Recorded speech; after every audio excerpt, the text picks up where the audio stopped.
Shalom and good day all. This is Tehillim29 back again. And as you can see here,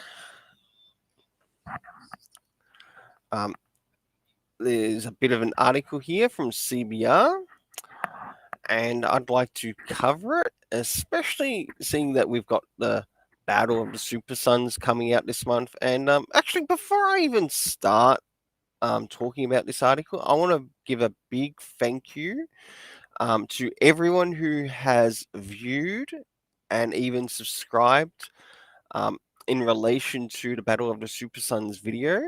I really appreciate it. And I really hope you have an awesome day, awesome week, wherever you are in the world, whether you're in the northern part of the world or the southern part of the world. I really hope you enjoy it. Um, as I must admit, as both subscribers and viewers, you really turned um, a situation which, in relation to a particular topic that I love and enjoy, and that is the topic of the Super Sons, or that is the subject of the Super Sons. And you really helped make my week this week, and I appreciate that. Um, so, just to let you know, um, this channel wouldn't be anything without you, and that is the complete honest truth. So, time to move to the next thing that I'd like to cover, and that is the topic of this CBR article. And in this CBR article, I must admit, I actually sort of agree with what they say here. And this is discussing in relation to the latest anthology, to which we learn that the latest anthology, Super Sons, highlights why the Super Sons and Gotham Academy need to come back. Well, even though I've also read through Gotham Academy, I must admit I really enjoy Gotham Academy just as much as I enjoy the Super Sons. Becky Cloonan certainly has a really good knack for telling slice of life stories set in a school setting, but to add on top of that, it adds a little bit of mystery. So in that, it's sort of like Scooby Doo mysteries in school, just as a bit of a description. So I'm gonna read through this article, and of course we've got a picture of the Super Sons there, and I will be having a video come out in relation to something Super Sons related on the channel. Um, I'll be having some more Super Sons related content coming out on the channel because with this time, we are moving out of week 8, moving into week 7 in relation to the release of the Battle of the Super Sons. And I am really hyped. So, the comic industry often allows certain storylines and directions to be more or less abandoned to make room for new ones. Even the ones that offer unique visions of an established universe that aren't safe from this fate. But that same industry is also a place where a fan favorite concepts can endure or be revisited and possibly set up returns of forgotten storylines,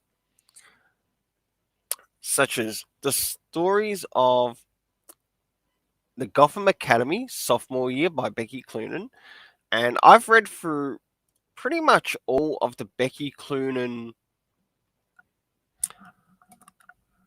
Gotham Academy, and I really enjoy what she has to offer. And I even enjoy the scenes to which you see Batman. You even get to see a couple of the villains show up. You also get to see like some of the things that involve some of the actual characters. But even Damian Wayne has shown up in this series too, and that's why I decided to show the in the thumbnail where Damian Wayne actually showed up in Gotham Academy, and that was also around the time of the We Are Robin event too, and that was really interesting. So, and of course, we moved to the Back to School by Peter J. Tomasi, Max Rayner, and Adriana Lucas and Rob Lee from DC's Saved by the Bell Rev. Issue 1 highlight what made Gotham Academy and Super Sun so special.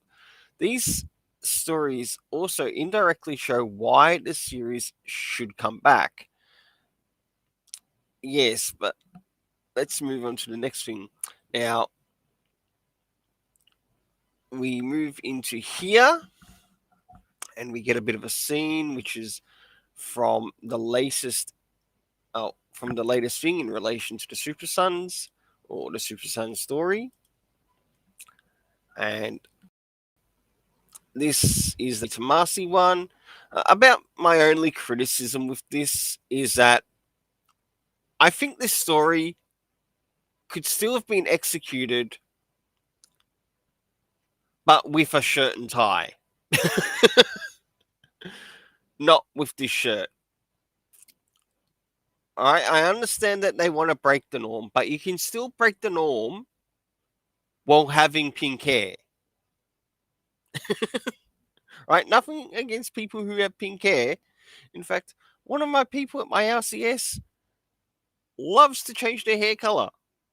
It's been pink, it's been other colors as well. I don't really care. She's a lovely person, and I don't care that she's bisexual. Right? It's the content of her character. Not just because she's this.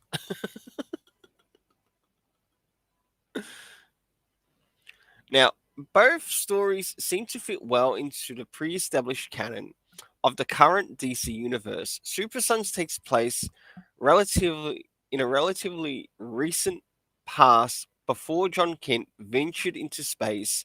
Of course, this is the terrible. Oh, this is talking about the terrible um, Brian Michael Bendis run and the terrible um, upcoming or terrible Tom Taylor run with Jor-El, and Damien became embroiled in all sorts of lethal conflicts.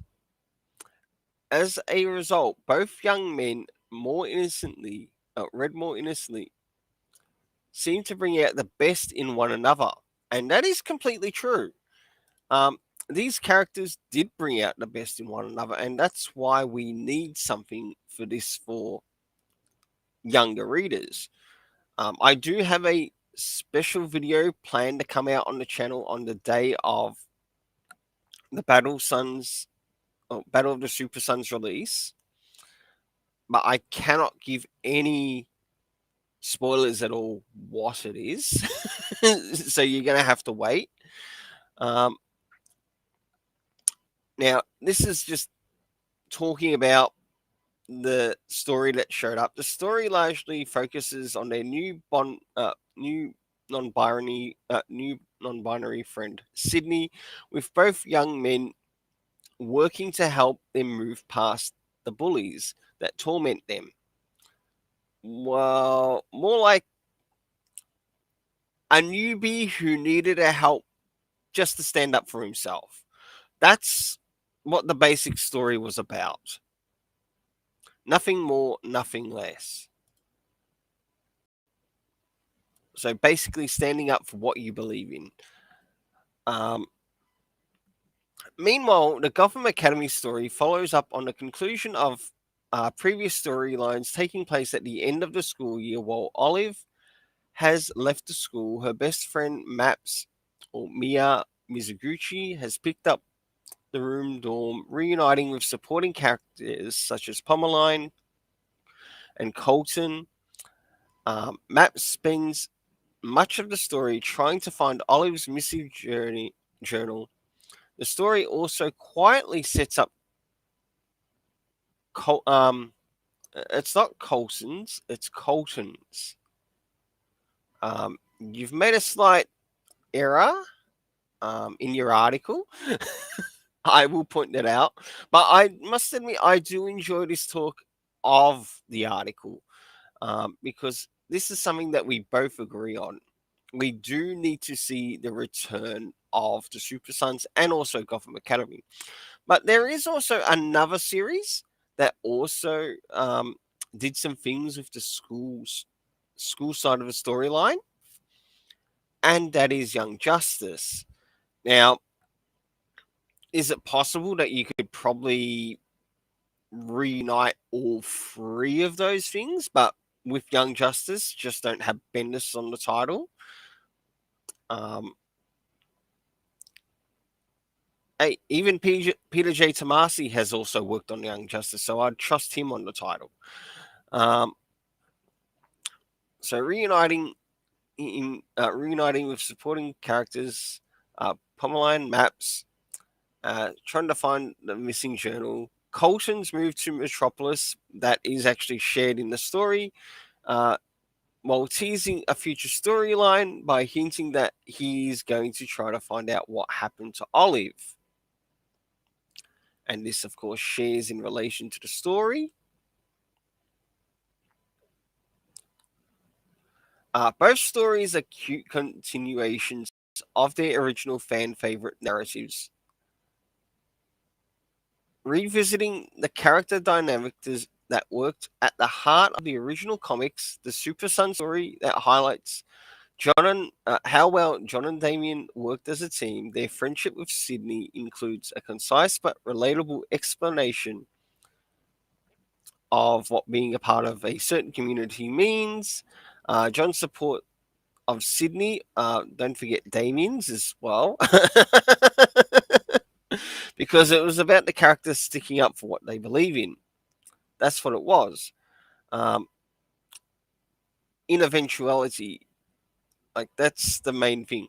Um, but could eventually foreshadow him to realizing that he's bisexual. Now that's relating to the terrible Tom Taylor run, and I've had discussions with this on another channel, um, and that channel is I Love Comics, and and with that, I was also speaking with Tevier Smoker as well, and with this topic, both agreed that if they really wanted to do this with John Kent, they really should have set this up with DC Rebirth. No more, no less. Don't let Bendis come in and destroy everything. Don't let Tom Taylor come in and destroy everything. No, this should have been set up from the beginning. Not halfway, not half assed, from the beginning. The same issue is like in relation to the Dark Crisis on Infinite Earths, or should we say Dark Crisis, which got changed to Dark Crisis on Infinite Earths. With it, they did sort of hinted it with the Dark Crisis free comic book day one shot. But the thing is, if they wanted it to be Dark Crisis on Infinite Earths, they should have stuck with it at the beginning, not be half-assed, go at it halfway. This shows the bad decisions in Detective Comics. Yes, it's still called DC Comics.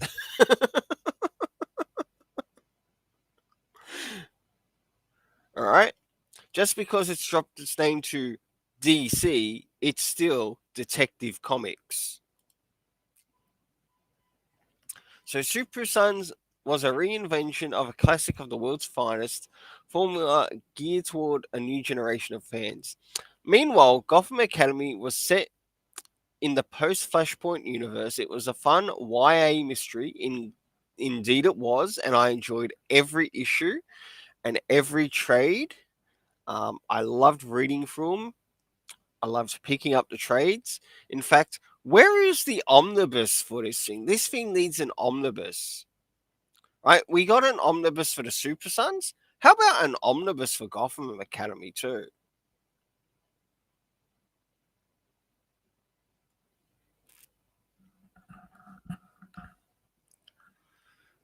Um, it involved classic Batman villains, introduced new faces, DC Universe. It was also where fans were introduced to Maps or Mia Mizoguchi, who has been increasingly teased in recent years to be one to take on Robin Mantle, and is set to appear in the upcoming Batgirl story. Both Super Sons and Gotham Academy are fun titles that approach the DC universe from new perspectives and unique tones. More than justifying their places in the DC canon, they are also really well constructed that I totally agree with. Both short stories highlight why the original comics are so good and make a good case as to why they should have modern continuations or revivals. Well, that's all for covering this. I really hope you enjoyed as I covered my thoughts on this CBR article. And even though we are on this CBR article, I would actually like to give a bit of a shout out to the one who wrote the article, which is Brandon Zachary. Even though I think it's the first time reading one of his articles, but let's just have a quick look at what else he has also written here.